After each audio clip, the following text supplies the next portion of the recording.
Bismillahirrahmanirrahim. Ayo bawa harta ke surga. Dukung pembangunan sekolah Islam Mufid dengan donasi ke rekening atas nama Yayasan Muflih untuk Islam dan Dakwah. Bismillahirrahmanirrahim. Assalamualaikum warahmatullahi wabarakatuh. Alhamdulillahirabbil alamin wassalatu wassalamu ala asyrafil anbiya'i wal mursalin wa ala alihi wa ashabihi ajmain. Hadirin jamaah yang dirahmati Allah, kita bersyukur kepada Allah pada hari ini bisa kembali melanjutkan kajian ensiklopedia salat jilid yang kedua. Sebelum kita mulai kajian, saya tadi sebelum maghrib cabut undian. Ada undian khusus di malam-malam yang sepi. Seperti malam saya nggak ada, itu kadang-kadang sebagian teman-teman ada yang malas nggak ada Ustadz Mufli terus kayak nggak ikut. Ya, atau ada malam-malam tertentu, jadi saya punya kotak khusus spesial gitu. Yang dapat undiannya Frizki Ramadan, ada orangnya? Jazakumullah khairan. Kemudian untuk yang kita pernah kumpulkan kertasnya, Rizki H. Paulus, ada? Ada? Indah Kota. Oh qadarullah ya, gak jadi deh. Untuk akhwat Wati Ummudita. Untuk malam ini nanti kalau sudah selesai kajian bisa kumpulkan kertas lagi di luar. Untuk ummahat kantongnya digantung di gagang pintu di dekat ummahat. Rizki Ramadan, silakan. Ini isinya mungkin baju atau gamis. Jemaah yang dirahmati Allah, pada kesempatan malam hari ini insya Allah kita akan membahas rukhasus safar. Yaitu rukhsah yang jamaknya adalah rukhas, yang artinya keringanan di dalam safar. Di buku bahasa Arab halaman 757, bahasa Indonesia halaman 294. Untuk menghemat waktu kita dengar membacakan bahasa Indonesianya. Yang lain silakan menyimak Indonesia dan kalau bisa Arabnya. Silakan. Poin ke O. Keringanan dalam perjalanan. Di antara kaidah syariat ada yang menyebutkan, kesulitan itu memunculkan kemudahan. Perjalanan itu merupakan bagian dari azab, sebagaimana yang disabdakan oleh Rasulullah SAW berikut ini. As-safaru qita'atun minal adab, yamna'u ahadakum ta'amahu wa syarabahu wa naumahu, fa idza qada nahmatahu falyu'ajjil ila ahlihi. Perjalanan adalah bagian dari azab yang menghalangi salah seorang di antara kalian dari makanan, minuman, dan tidurnya. Oleh karena itu, jika salah seorang di antara kalian telah menunaikan keperluannya, maka hendaklah dia segera kembali kepada keluarganya. Pembuat syariat memberikan keringanan dalam hukum syariat, bahkan ketika seseorang tidak sedang dalam kesulitan, karena hukum itu berkaitan dengan sebab-sebabnya yang bersifat umum. Meskipun sebab-sebab itu tidak memiliki bentuk dan wujud yang sama, hukum individu tetap diberlakukan secara umum dan tidak hanya diberlakukan pada individu tertentu. Inilah makna ungkapan para ulama. Sesuatu yang jarang terjadi itu tidak memiliki hukum, yakni tidak mengurangi kaidah dan tidak pula bertolak belakang dengan hukumnya. Yang demikian itu merupakan dasar yang harus diberikan tempat. Ya, mungkin perbaiki sedikit terjemahannya. Ini adalah landasan pokok yang harus dipertimbangkan. Ada kata-kata ini adalah dasar yang harus diberikan tempat. Kita bingung maksudnya apa, diberikan tempat. Tapi kalau maksudnya adalah ini adalah landasan pokok yang harus dipertimbangkan dalam menetapkan hukum. Ini mungkin lebih bisa dipahami. Baik, teman-teman yang dirahmati Allah bisa lihat ke depan di papan tulis. Ada kaidah fikih yang bunyinya Al-masyaqqatu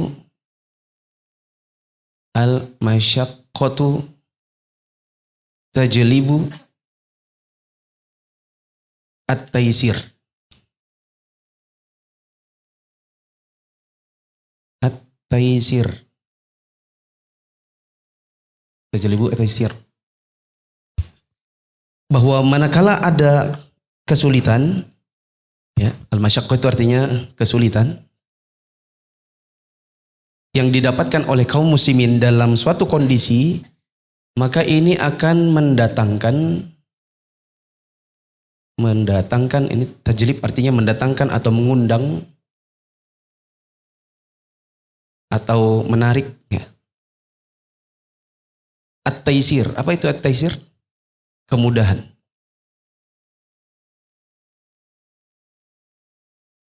Contoh, kalau ada orang tidak bisa mengerjakan puasa di bulan Ramadan karena suatu kondisi, yang itu memang udzur syar'i, maka akan datang kemudahannya.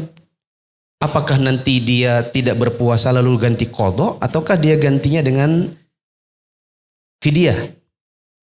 Kalau ada orang di saat safar, misalnya ada karena faktor tiket pesawat, karena faktor waktu dan lain-lain, karena panjangnya perjalanan, akhirnya dia terpaksa untuk menjamak, maka dia bisa menjamak. Karena yang namanya kesulitan di dalam Islam bisa mendatangkan kemudahan. Dan teman-teman yang dirahmati Allah, ada banyak rukhsah. Ya, kemudahan ini bisa juga disebut dengan rukhsah. Ya, rukhsah. Rukhsah ini bisa terjadi karena sebuah kesulitan, bisa jadi bukan karena sebuah kesulitan. Bisa jadi karena kesulitan, bisa jadi bukan karena sebuah kesulitan, melainkan karena illah yang lain. Illah itu artinya sebab hukum. Dan saya tidak bisa terangkan ini panjang lebar karena khawatirnya nanti habis waktu kita ingin menjabarkan rukhsah-rukhsah di dalam safar, malah kebanyakan bicara tentang kaidah fikih. Jadi ini sebatas ini saja saya terangkan. Yang terpenting kita memahami bahwa di dalam Islam itu ada yang namanya rukhsah. Apa itu rukhsah? Keringanan. Dan ada sebagian keringanan yang diberikan untuk orang-orang yang safar. Apa saja keringanan-keringanan saat safar? Silakan. Di antara keringanan perjalanan yang paling utama dan banyak dibutuhkan adalah sebagai berikut. 1. Qasar salat. Qasar salat itu tidak memiliki sebab kecuali pada perjalanan saja. Oleh karena itu perjalanan diidentikan pada qasar salat, karena pengkhususan qasar itu hanya padanya, hingga salat 4 rakaat diqasar menjadi 2 rakaat. Langsung, 2. 2. Jamak salat zuhur dan asar serta maghrib dan isya di salah satu waktu keduanya. Jamak salat itu lebih luas daripada qasar salat. Oleh karena itu, jamak memiliki beberapa sebab lain selain perjalanan, misalnya sakit, istihadah, hujan, jalan berlumpur, angin kencang, udara dingin, dan lain-lain. Dalam perjalanan, qasar lebih diutamakan daripada mengerjakan salat secara lengkap. Bahkan pengerjaan salat secara lengkap itu dimakruhkan tanpa adanya sebab. Sedangkan jamak dalam perjalanan lebih baik tidak dikerjakan, kecuali jika benar-benar dibutuhkan. Jika hal itu membawa kemaslahatan, jamak itu boleh-boleh saja dikerjakan. Ya. Rukhsah atau keringanan yang pertama yaitu qasar. Rukhsah yang kedua namanya jamak. Dan harus kita tahu ada yang ketiga namanya jamak qasar. Karena ada orang kalanya qasar saja, tidak ada di jamak. Ada kalanya di jamak tapi tidak di qasar, dan ada kalanya jamak sekaligus qasar. Teman-teman yang dirahmati Allah, tadi kita sudah baca bahwa qasar ini tidak punya sebab kecuali hanya untuk safar.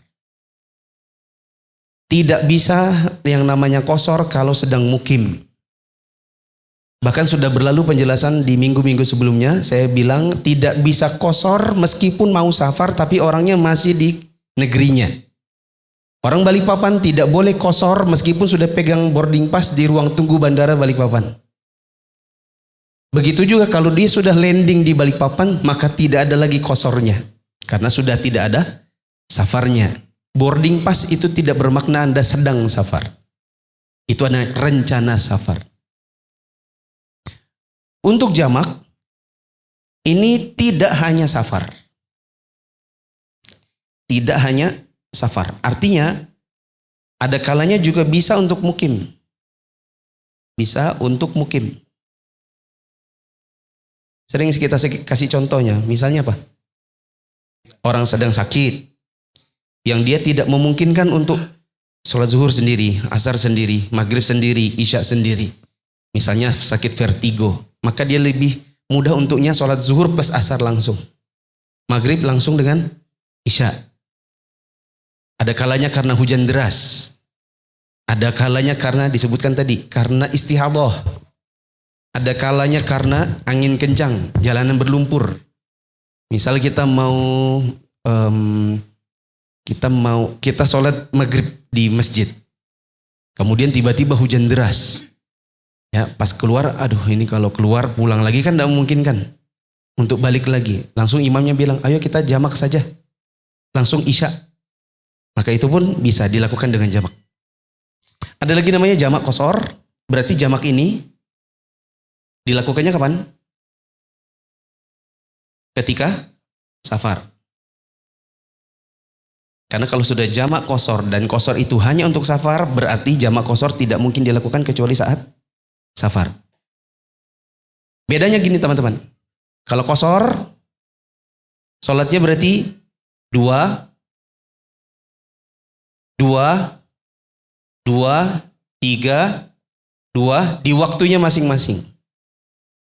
Untuk jamak berarti sholat 5 waktunya adalah 2, 4 plus 4, terus 3 plus 4.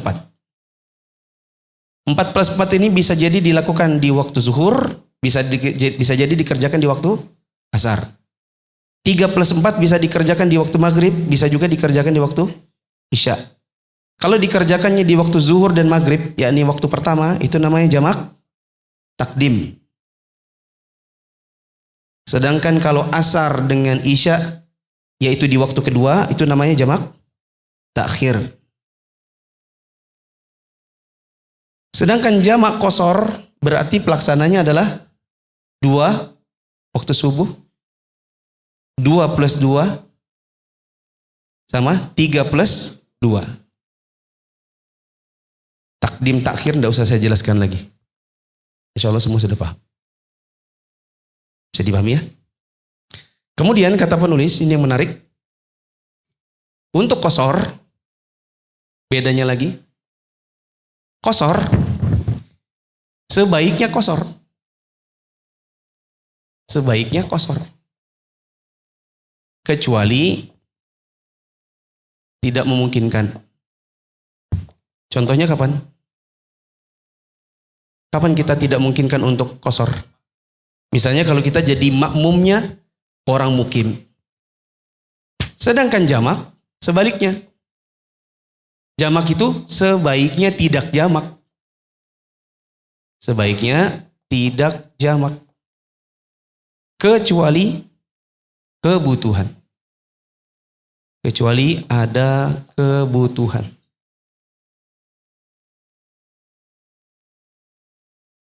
Jadi kalau qashar sebaiknya qashar. Kecuali tidak memungkinkan qashar. Sedangkan jamak sebaiknya tidak jamak. Kecuali kebutuhan. Saya baru dengar cerita salah satu ikhwan. Baru 2 malam yang lalu kalau tidak salah. Jadi mereka katanya sempat berdebat di daerah dekat Gunung Tembak. Di antara mereka berempat ini, karena safarnya berempat, ada yang bilang, yuk kita maghrib isya langsung jamak saja di Gunung Tembak. Sedangkan yang satu lagi mengatakan, jangan, kita di Gunung Tembak ini maghrib saja. Karena kita toh sudah mau perjalanan menuju ke Balikpapan, yang insya Allah sampai di Balikpapan waktu isya. Gunung Tembak sampai Balikpapan kira-kira butuh waktu berapa menit? Setengah jam lah. Berarti kira-kira kalau maghribnya di sana, isyanya di sini, sempat atau enggak? Berarti yang benar yang mana? Di Gunung Tembak itu maghrib isya jamak, ataukah di sana maghrib saja lalu di sini isyanya? Di sana maghrib saja, itu yang benar. Karena yang benar atau yang lebih baik adalah tidak jamak, kecuali ada kebutuhan. Dan tidak ada kebutuhan, Anda bisa maghrib di Gunung Tembak, isyanya di sini. Masih dapat insya Allah untuk sholat isya berjamaah di masjid. Bisa dipahami? Lanjut yang ketiga. 3. Berbuka puasa Ramadan atau tidak berpuasa di siang hari merupakan salah satu keringanan dalam perjalanan. Rukhsah yang ketiga, saya tidak usah tulis di papan tulis karena sudah habis nih space-nya. Keringanan yang ketiga adalah bagi orang yang sedang safar di bulan Ramadan, tidak mengapa baginya kalau dia mau berbuka, alias tidak puasa. Catatan, apakah safarnya itu berat ataukah tidak berat? Sama saja, semuanya boleh buka. Perhatikan jemaah, tadi saya bilang begini. Ini yang di papan tulis nih, saya bilang. Rukhsah saat safar ini kadang terjadinya karena kesulitan, karena illah yang lain. Tidak mesti rukhsah itu faktornya kesulitan, tidak mesti. Kadang-kadang ada yang lain, sebab yang lain yang mendatangkan rukhsah. Contohnya, safar di bulan Ramadan. Di bulan Ramadan. Apakah safarnya naik pesawat, kelas bisnis, Garuda, karena dibayarin kantor, ada makanan. Iya ya, itu sulit ya. Sulit untuk tidak makan. Apakah safarnya itu karena naik pesawat, kelas bisnis, tiketnya gratis, dari rumah sampai bandara diantar pakai mobil, landing di bandara sana diantar ke kantor pakai mobil, sampai di Jakarta dikasih hotel, nggak ada sama sekali kesulitannya, maka Anda tetap boleh untuk mengambil rukhsah ini. Apa itu? Untuk tidak berpuasa di bulan Ramadan. Ataukah sebaliknya, misalnya kita safarnya safar yang berat. Misalnya ya safar ke Samarinda naik kuda, anggap aja begitu. Bulan Ramadan naik kuda ke Samarinda, setengah mati. Sudah panas, tidak ada payung, ya kan? Kudanya melaju kencang. Terus dia bilang, aduh ini saya harus buka ini. Boleh, nggak masalah. Tapi catatannya, kalau memang sudah berbuka di bulan Ramadan karena faktor safar, harus diganti di hari yang lain. Bisa dipahami jawab? 4. Sholat sunnah di atas kendaraan atau sarana transportasi lainnya menuju ke tujuan. Untuk orang yang safar dengan kendaraan, maka dia boleh untuk sholat sunnah. Dan teman-teman mungkin masih ingat, saya asumsikan mungkin saja ya. Mungkin masih ingat kira-kira tabel 3 minggu yang lalu atau 2 minggu yang lalu. Saya buatkan tabel untuk sholat di kendaraan, hadap kiblatnya itu hanya sunnah. Jika memungkinkan hadap kiblat, bila tidak memungkinkan tidak apa-apa. Kalau tidak ingat atau tidak ingat? Kalau tidak ingat, nah coba lihat lagi catatannya. Dan masalahnya nggak nyatat. Kalau tidak nyatat berarti lihat videonya. Insya Allah sudah tayang. Lanjut yang kelima. 5. Sholat sunnah bagi orang yang berjalan kaki. Kalau ada musafir dan safar jalan kaki, lalu kemudian dia ingin mengerjar sholat sunnah, maka dia pun boleh untuk berjalan kaki sambil sholat dalam keadaan tidak hadap kiblat. Mungkinkah terjadi kalau di zaman sekarang? Tidak tahu. Mungkin saja, nggak tahu ya. Tapi di zaman dahulu, coba teman-teman bayangkan ya. Di zaman dahulu musafirnya satu rombongan. Yang satu pakai kuda, yang satu pakai unta. Dan karena keterbatasan hewan di zaman dahulu, ada yang safarnya jalan kaki. Waktu mereka sedang perjalanan, di antara mereka ada yang mau sholat duha. Tapi pimpinan rombongan bilang, kita jangan berhenti dulu. Karena kalau kita berhenti, khawatirnya belum sampai di tujuan, kita sudah kena gelap malam. Kalau kena gelap malam, takut ada perompak, ada binatang, ada kehilangan arah jalanan. Jadi sebaiknya kita terus jalan dan jangan berhenti. Nah di antara yang jalan kaki ini ada yang bilang, saya maunya itu tetap sholat duha. Akhirnya dia sholat duha dalam keadaan jalan kaki. Bisa dipahami? Meskipun kalau kita di zaman sekarang hampir sulit menemukan kondisi seperti ini. Kecuali bila tidak ada hubungannya sama sholat sunnah. Contoh, orang yang daki gunung. atau orang yang mampir ke sebuah tempat di mana mereka itu tidak tahu arah kiblat.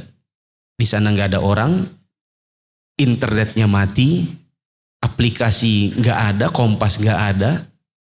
Akhirnya mereka sholat sunnah maupun wajib dalam keadaan tidak menghadap kiblat karena tidak mengetahui kemana arahnya. Bisa dipahami? Saya jujur waktu baca ini agak sulit memahaminya. Sehingga saya harus diskusi dulu dengan sebagian asatidzah di grup asatidzah. Apa ya maksudnya nomor 5 ini? Maka di antara mereka ada yang ngusul. Mungkin gini Ustaz Mufli. Bagaimana kalau dikasih contoh rombongannya itu ada yang pakai hewan, ada yang jalan kaki. Lalu yang jalan kaki ini mau tetap sholat sunnah. Oh ya masuk sebagai contoh. Ada lagi diskusi kita. Dan inilah yang dimaksud dengan nomor 5. Yaitu bagi orang yang safar jalan kaki, boleh saja sholat sunnahnya tidak hadap kiblat. Ke-6. 6. Mengusap kedua sepatu atau khuf, surban, penutup kepala, dan lain sebagainya selama 3 hari 3 malam. Ya. Rukhsah yang ke-6, ini sudah pernah dijelaskan di ensiklopedia sholat jilid yang nomor 1 di bandara. Dan saya tidak mungkin lagi untuk menjelaskan di majelis ini sebagaimana saya jelaskan di bandara, karena akan menghabiskan waktu. Teman-teman yang mungkin tidak ikut kajian di bandara, silakan menyimak bab ini di YouTube dan Facebook Mulfisa Fitra Official. Insya Allah untuk serial jilid 1 ini sudah ada penjelasannya. Jangan lupa waktu nonton, like, share, subscribe, dan nyalakan lonceng notifikasinya untuk mendapatkan video-video yang bermanfaat lainnya. Lanjut. Yang demikian itu didasarkan pada hadis Ali bin Abi Thalib radhiyallahu anhu. Dia menuturkan, Rasulullah Shallallahu Alaihi Wasallam telah menjadikan 3 hari 3 malam untuk musafir dan 1 hari 1 malam untuk orang yang mukim. Yaitu maksudnya untuk mengusap khuf, juga mengusap sorban. Contoh gimana Ustaz? Ya udah saya kasih contoh spill sedikit ya. Contohnya ada orang safar dalam kondisi di musim dingin. Dia sudah pakai kaos kaki itu double-double. Pakai sepatu yang boot. Ada ikatannya yang cukup banyak. Maka dia waktu wudu tidak mesti melepaskan semua khuf atau sepatunya atau kaos kakinya. Yang dia lakukan waktu wudu adalah cukup mengusap bagian atas kakinya, yaitu bagian atas sepatunya dan kaos kakinya itu. Pun kalau dia mau tidak lepas sepatu, ya berarti sepatunya saja, kaos kakinya tidak usah untuk dilepas. Tidak usah juga kaos kakinya diusap, sepatunya diusap, cukup yang luarnya saja. Karena musim dingin. Bisa dipahami? Kalau kurang paham berarti ya memang harus nonton videonya itu. Jangan lupa like, comment, subscribe-nya itu. Ya. Contoh yang lain adalah misalnya ada perempuan safar, kemudian tempat wudunya nggak ada buat perempuan. Sementara di sana banyak laki-laki. Akhirnya yang terpaksa dia lakukan adalah dia usap jilbabnya saja. Dia tidak buka, hijabnya nggak dibuka. Tapi dia mengusap jilbabnya. Ini penerapannya. Oke, saya tidak usah jelaskan panjang lebar, nanti khawatirnya malah keterusan. Malah kemana-mana. Ya. Sementara ini sudah lewat pembahasannya. Lanjut. Sedangkan tayamum, penyebabnya bukan perjalanan, meskipun seringkali tayamum itu lebih dibutuhkan dalam perjalanan daripada ketika tidak dalam perjalanan. Demikian halnya dengan memakan bangkai bagi orang yang terpaksa melakukannya. Berlaku umum, baik dalam perjalanan maupun tidak. Tetapi biasanya dalam keadaan darurat itu lebih banyak dialami ketika dalam perjalanan. Ya. Kalau ada yang bertanya, Ustadz, apakah tidak ada keringanan saat safar yaitu tayamum? Kok di sini nomor 1 sampai nomor 8 ini kok tidak ada tayamum ya? Maka jawabannya tayamum itu tidak ada urusannya sama safar. Karena tayamum itu bisa dikerjakan meskipun tidak safar. Hanya saja memang kebanyakannya tayamum itu dibutuhkan waktu safar. Tapi di zaman sekarang pun, ini sekarang kita lagi kemarau panjang, Mungkin ada sebagian daerah di mana mereka tidak bisa punya air, tidak ada sumber air. Kalaupun mau beli air harganya sangat mahal dan tidak bisa dibeli. Karena uangnya cukupnya hanya buat makan dan minum. Maka boleh bagi mereka untuk tayamum meskipun tidak safar. Ini dikiaskan atau sama juga halnya dengan orang yang misalnya dia safar atau tidak sedang safar. Kemudian dia tidak punya makanan. Sudah berusaha untuk mencari makanan yang halal, tidak ada yang halal. Lalu kemudian ketemu misalnya kambing mati, sepertinya sudah bangkai, bisa dibakar. Ya, dalam rangka hanya untuk menghilangkan rasa lapar supaya tidak mati, maka orang ini makan bangkai. Itu diperbolehkan. Yang penting sebatas hilangkan lapar. Kalau ternyata kambing bangkainya ini dibakar ternyata enak, ya, maka tidak boleh berkenyang-kenyang. Sebatas menghilangkan lapar. 7. Mengerjakan sholat sunnah dimakruhkan bagi orang yang sedang melakukan perjalanan. Padahal hal tersebut tidak dimakruhkan bagi orang yang tidak sedang dalam perjalanan. Adapun sholat sunnah sebelum subuh dan sholat witir serta sholat sunnah mutlak selayaknya dikerjakan baik ketika tidak dalam perjalanan maupun ketika sedang dalam perjalanan. Rukhsah yang ke-7 ini yang sudah dijelaskan Ustadz Abu Yaman 2 minggu lalu kalau saya tidak salah, 2 atau 3 minggu yang lalu. Dijelaskan oleh Ustadz Abu Yaman bahwa saat orang sedang safar maka diberikan keringanan oleh Allah dengan cara mereka tidak mengerjakan sholat qobliyah zuhur, ba'diyah zuhur, qobliyah asar, qobliyah dan ba'diyah maghrib isya. Yang dikerjakan hanyalah qobliyah subuh. Untuk sholat malam, sholat witir, sholat duha, dan lain-lain ini tetap dikerjakan. Jadi yang tidak dikerjakan adalah sholat rawatib yang selain qobliyah subuh. Dan tidak usah kita panjang lebarkan karena ini sudah berlalu penjelasannya. Teman-teman bisa buka beberapa halaman sebelum halaman ini, nanti ketemu penjelasannya. Ke-8. Di antara keringanan perjalanan adalah apa yang ditegaskan dari Nabi Shallallahu Alaihi Wasallam. Beliau bersabda, "Idza maridul abdu aw safaro, kutiba lahu mithlu ma kana ya'malu muqiman sahihan." Jika seorang hamba yang sedang sakit atau melakukan perjalanan, akan ditetapkan pahala baginya seperti yang dikerjakannya ketika bermukim atau tidak berpergian lagi sehat. Ya. Rukhsah yang ke-8, keringanan yang ke-8 adalah meskipun amalan itu tidak dikerjakan, kalau amalan itu adalah amalan rutin yang dikerjakan saat tidak sedang safar, maka dia tetap dicatat pahalanya. Saya ulang, keringanan dari Allah adalah Allah tetap memberikan bonus pahala untuk amalan-amalan yang rutin biasa dikerjakan di saat sedang tidak safar, meskipun saat safar itu memang tidak dikerjakan. Anggap saja ada orang punya kebiasaan sholat duha. Tapi ada satu masa di mana dia pergi safar dan dia tidak sempat mengerjakan sholat duha. Tapi duha itu rutinitasnya. Maka dia akan tetap dicatat oleh Allah mendapatkan pahala sholat duha. Ada orang punya kebiasaan membaca Quran. Intinya satu hari dia baca 2 halaman alias 1 lembar. Ada kalanya waktu dia safar misalnya, dia tidak bisa membaca Al-Quran, maka Allah akan catat pahalanya tetap berlaku. Meskipun saat safar itu tidak baca Quran. Apa dalilnya? Dalilnya baru saja dibacakan. Idza maridul abdu aw safara kutiba lahu mithlu ma kana ya'malu muqiman sahiha. Apabila seorang hamba sakit atau safar, maka amalan yang biasa dikerjakan saat dia sedang mukim atau sedang sehat tetap dicatat. Sebagaimana biasa. Lanjut.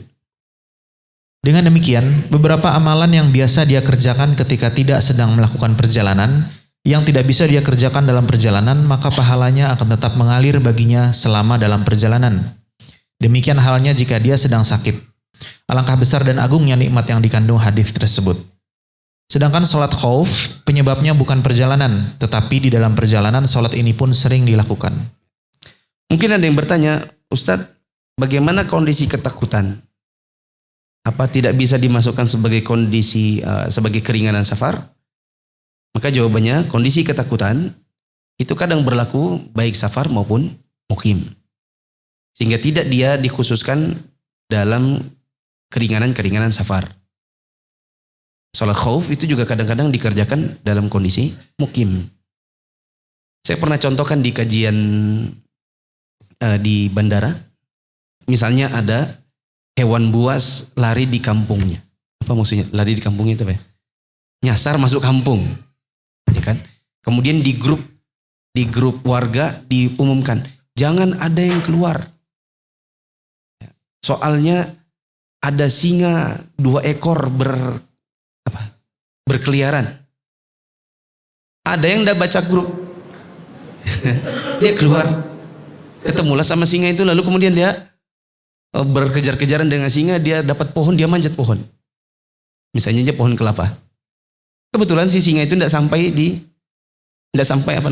sanggup naik ke puncaknya pohon kelapa. Datang waktu zuhur, azan terdengar, dia belum bisa turun. Sudah jelang asar mau habis ini. Ya, ini kok sudah mau maghrib, itu singanya masih di bawah, ini saya sudah kecapean di atas. Ya. Bagaimana akhirnya sholat zuhur dan asarnya? Dia jamak tapi tidak boleh kosor di atas pohon kelapa semampunya. Begitu. Ini sholat khauf namanya. Tapi tidak bisa kosor, hanya bisa jamak karena itu di kampungnya. Begitu. Ya, wallahu a'lam bishawab. Mungkin ini saja. Selesai untuk rukhasus safar. Kita ulang dari awal. Ada keringanan-keringanan di dalam safar. Ini sebagaimana disebutkan dalam kaidah syar'i atau dalam kaidah fikih. Apa bunyinya tadi?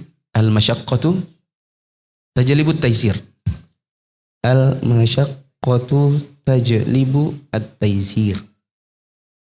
Artinya kemudahan, artinya kesulitan itu bisa mendatangkan kemudahan. Dan kemudahan ini bisa juga disebut dengan rukhsah atau keringanan-keringanan. Tapi harus dicatat bahwa rukhsah atau keringanan itu tidak mesti selalu karena kesulitan. Karena bisa jadi rukhsah itu datang karena illah atau sebab hukum yang lain yang bukan kesulitan. Nanti contohnya adalah di nomor kesekian. Kita mulai dulu. Mereview kembali. Apa saja rukhsah atau keringanan saat safar? Yang pertama adalah qasar. Yang kedua adalah jamak. Dan saya tadi tuliskan di papan tulis, qasar hanya untuk safar. Pekerjaannya adalah dalam sholat 5 waktunya 2, 2, 2, 3, 2 masing-masing waktunya. Karena hanya qasar. Ada lagi yang namanya jamak. Yaitu dilakukan tidak hanya saat safar. Jamak ini tidak hanya safar. Bisa juga untuk mukim. Tapi kalau jamak saja tanpa qasar berarti pekerjaannya 2, 4 plus 4, 3 plus 4. Kalau dikerjakan 4, 4 di waktu zuhur, itu disebut dengan jamak takdim. Kalau 4, 4 dikerjakan di asar disebut dengan jamak takhir. 3, 4 dikerjakan di maghrib namanya jamak takdim. 3, 4 dikerjakan di isya namanya jamak takhir. Ada lagi yang ketiga yaitu digabungkan qasar sama jamak. Namanya jamak qasar. Nah ini dikerjakan jamak ketika ke safar. Contohnya dalam pekerjaannya 2, 2 plus 2, 3 plus 2. Jadi zuhur asar 2, 2, maghrib isya 3, 2. Tadi saya sebutkan untuk jamak tidak hanya untuk safar, bisa juga untuk mukim. Contohnya saat hujan deras. Hujan deras. Untuk wanita istihadah. Apa itu saat istihadah? Nah, lihat lagi di NC 1. Tidak mungkin saya jelaskan di sini. Contoh yang lain adalah dokter mau operasi. Atau malah pasiennya. Ya, pasiennya mau operasi jam 2 siang. Kata dokter ini biusnya mungkin baru hilang nanti pas maghrib. Dia bakal kehilangan asar kalau dia tidak jamak. Maka dia kerjakan jamak takdim di sholat zuhur. Bisa juga lumpur. Bisa juga banjir. Dan lain-lain. Baik. Rukhsah yang berikutnya, yang ketiga adalah berbuka di bulan Ramadan. Tadi saya berikan catatan, berbuka di bulan Ramadan saat safar tidak ada urusannya dengan kesulitan. Artinya kalau ada orang safar dan safarnya itu nyaman, tidak mabuk, menggunakan pesawat, dingin, ber-AC dan seterusnya, maka dia tetap boleh berbuka. Tapi kalau dia berbuka, dia punya kewajiban. Apa itu? Mengqadha, mengganti di hari yang lain sebanyak hari yang ditinggalkannya. Rukhsah yang keempat adalah sholat sunnah di kendaraan. Ya, sholat sunnah di kendaraan dan tidak wajib hadap kiblat. Sudah berlalu penjelasannya kira-kira 2 atau 3 minggu yang lalu. Untuk sholat wajib, maka tidak boleh di kendaraan kecuali terpaksa. Teman-teman bisa lihat lagi tabelnya 2 minggu yang lalu atau 3 minggu yang lalu. Untuk nomor 5, rukhsah yang kelima adalah diperbolehkan untuk mengerjakan sholat sunnah dalam keadaan tidak menghadap kiblat. Yang ini menghadap kemanapun dia berjalan, bagi orang yang safarnya jalan kaki. Ya, bagaimana penerapannya? Ya, dicontohkan ada orang safar rombongan, ada yang rombongan ini pakai kendaraan berupa hewan, ada yang jalan kaki. Sementara yang jalan kaki ini tidak mau kehilangan pahala sholat yang biasa dikerjakan. Dia maunya tetap sholat duha. Meskipun padahal kalau dia tidak sholat duha pun tetap dicatat. Tapi dia mau tetap sholat duha. Ya, maka dia bisa berjalan kaki sambil sholat duha. Dan tidak wajib hadap kiblat. Oh ya, tadi saya baca di Indonesia ada kesalahan terjemah. Nomor 4 tadi coba dibaca. Sholat sunnah di atas kendaraan atau sarana transportasi lainnya menuju ke tujuan. Menuju ke tujuan itu dicoret. Menuju ke tujuan itu dicoret. Diganti menjadi ke arah manapun kendaraannya berjalan. Ke arah kendaraannya berjalan. Jadi di sini maksudnya bukan soal tujuan, ini soal arah kendaraannya. Kadang dia berbelok-belok yang kadang-kadang tidak hadap kiblat. Rukhsah yang ke-6 adalah mengusap khuf, juga sorban dan jilbab. Untuk orang musafir boleh sampai maksimal 3 hari 3 malam. Saya tidak menjelaskannya di sini karena sudah berlalu penjelasannya. Teman-teman bisa nonton di YouTube dan Facebook Muflih Safitra. Yang ketujuh adalah untuk orang-orang yang sedang safar, untuk sholat rawatib yang dikerjakan hanyalah qobliyah subuh. Dan yang terakhir, yang ke-8, bagi orang-orang yang sedang safar, keringan dari Allah adalah dicatat pahala setiap amalan yang biasa dikerjakan di saat tidak sedang safar. Azan dulu.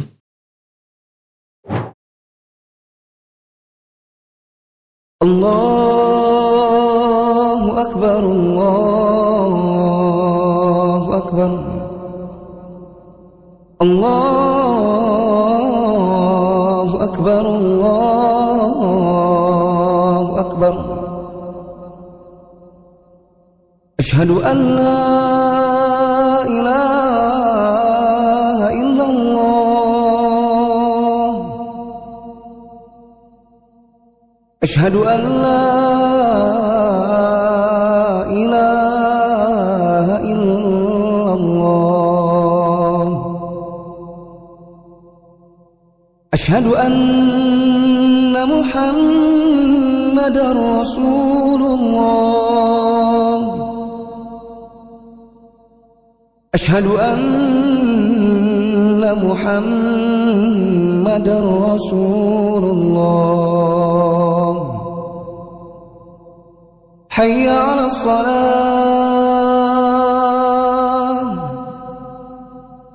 Hayya 'alas salah. Hayya 'alal falah. Hayya 'alal falah. Allahu akbar, Allahu akbar. La ilaha illallah.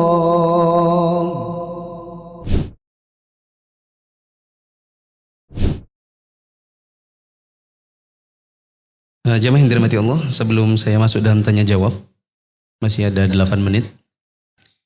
Saya ingin memberikan informasi, insya Allah akan segera diadakan Mufid Islamic Academy kelas khusus Tadribud Du'at. Mufid Islamic Academy untuk Tadribud Du'at adalah program lanjutan Mufid Islamic Academy yang nanti difokuskan hanya pada pelatihan menjadi da'i. Dilatih untuk menyampaikan materi-materi dasar Islam dengan baik di atas manhaj salafus saleh. Sehingga diharapkan peserta akan bisa menjadi mu'allim atau mu'allimah, jadi da'i atau da'iyah yang berintegritas dalam mendukung penyebaran Islam di masyarakat. Kualifikasi ikhwan maupun akhwat bisa jadi dari kalangan mahasantri atau mahasantriwati Mufid Islamic Academy. Kalau mu'allimin mu'alliman maka sudah jelas. Kemudian bisa jadi rekomendasi asatidzah meskipun bukan santri Mufid Islamic Academy, tapi direkomendasikan asatidzah. Atau siapapun, yang penting siap untuk dites terlebih dahulu dan siap kalau lulus tes untuk ikut program. Bisa membaca Al-Quran dengan baik, berakhlak baik, punya pemikiran yang dewasa, punya semangat dakwah, dan punya jiwa mengembangkan masyarakat. Durasi program insya Allah 2 tahun, dan 1 minggu pertemuannya 2 kali. Bentuknya pertama micro teaching, jadi nanti bukan saya yang menjelaskan lagi, tapi langsung dibagi materi, setiap peserta disuruh ngajar di kelas. Tapi saya yang mengawasi dan saya menilai langsung atau memberikan arahan. Ada upgrading, insya Allah ada kelas bahasa Arabnya, usul fikih, kaidah fikih, usul tafsir. Yang ketiga adalah bentuk project based learning. Yaitu nanti diberikan project-project untuk menulis atau untuk membuat makalah atau yang semacam itu. Harapannya adalah bisa menjadi da'i atau da'iyah yang diberdayakan bersama para asatidzah. Untuk yang mau mendaftar, pendaftaran terakhir tanggal 1 November dan insya Allah program akan dimulai tanggal 1 Desember 2023. Di sini ada pertanyaan. Pertanyaan dari Facebook. Saya pernah safar Ustaz, menjamak dan mengkodok zuhur dan asar di mobil itu bagaimana? Qadarullah saya tinggal di negeri kafir yang tidak ada masjid ataupun tempat suci untuk sholat. Kita tinggal di sebuah negeri kafir yang tidak ada tempat sholatnya. Tidak ada tempat yang suci juga untuk sholatnya. Tapi kan kita punya rumah. Maka kita bisa mengerjakan jamak. Kalau kita memang domisili di sana berarti jamak saja, tidak bisa qashar, dikerjakan di rumah. Dikarenakan kekhawatiran misalnya kalau nanti sudah keluar justru tidak dapat tempat.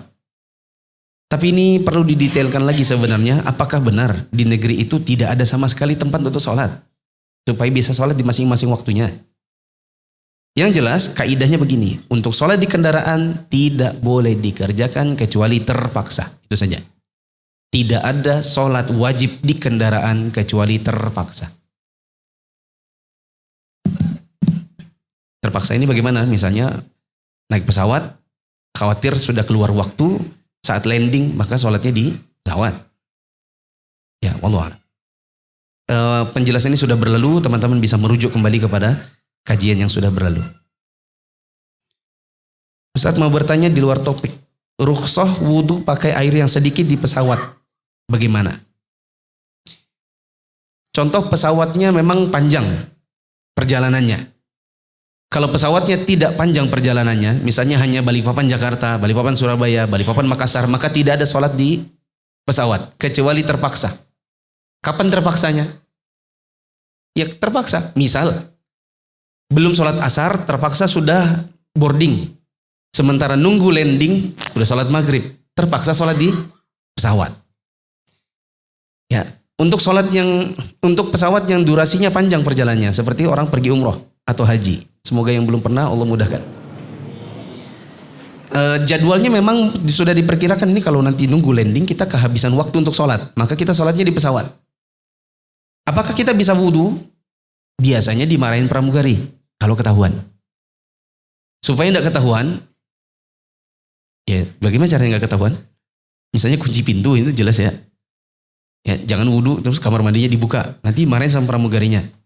Yang kedua, jangan basahi lantainya. Ya bagaimana caranya nggak basahi lantai? Ya bagaimana caranya? Buka dulu itunya, WC-nya, apa itu? Toiletnya. Jadi nanti cuci kakinya di toilet, jangan di lantai. Karena itu memang tidak safety nantinya. Ya. Terus kalau ditanya, Ustadz saya tidak usah wudhu bagaimana? Karena ini kan pesawatnya isinya 400 orang. Kalau semuanya wudhu nanti miring pesawatnya. Itu gimana? Ya, atau intinya dimarahin sama pramugari. Bapak Ibu maaf ya Bapak Ibu, kembali ke tempat duduk. Ini kenapa berombongan di depannya toilet ini? Anu Mbak ngantri wudhu. Jangan ngantri wudhu, semuanya silakan tayamum di tempat duduknya masing-masing. Bisa tayamum. Atau tadi ada yang mau pakai spray, nanti spraynya yang penting sebagaimana yang saya sudah pernah bikinkan videonya, jangan sampai spraynya langsung di muka. Kalau spray langsung di muka, nanti antum bisa terhitung sebagai orang yang mengusap wajah. Sementara wajah itu bukan diusap, tapi dicuci, dibasuh. Jadi spraynya ke tangan supaya seolah-olah antum sedang menampung air. Nah, ini saya nggak bisa jelaskan panjang lebar. Silakan lihat di YouTube Mufli Safitra dan Facebook Mufli Safitra Official.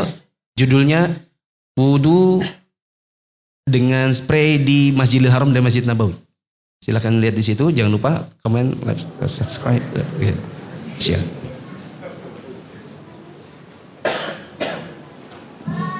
Satu menit 20 detik. Ada pertanyaan? Ya. Cepat-cepat ya.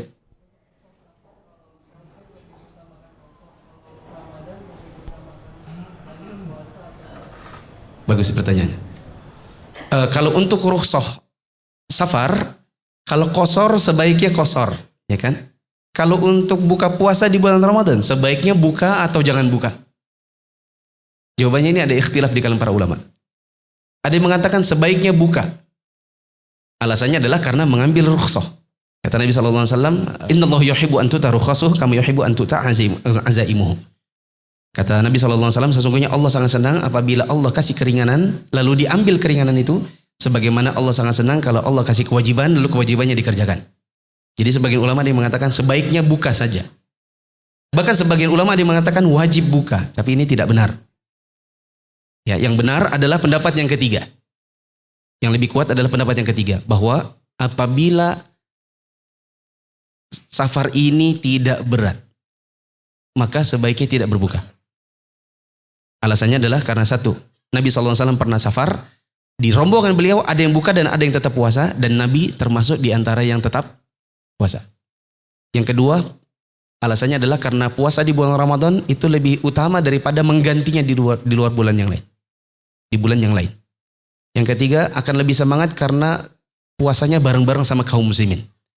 Sedangkan kalau mengganti di tempat yang lain atau di waktu yang lain, maka itu sudah tidak akan semangat sebagaimana orang menjalankannya di bulan Ramadan. Jadi paham ya? Subhanakallahumma wa bihamdika asyhadu an la ilaha illa anta astaghfiruka wa atubu ilaik. Wassalamualaikum warahmatullahi wabarakatuh.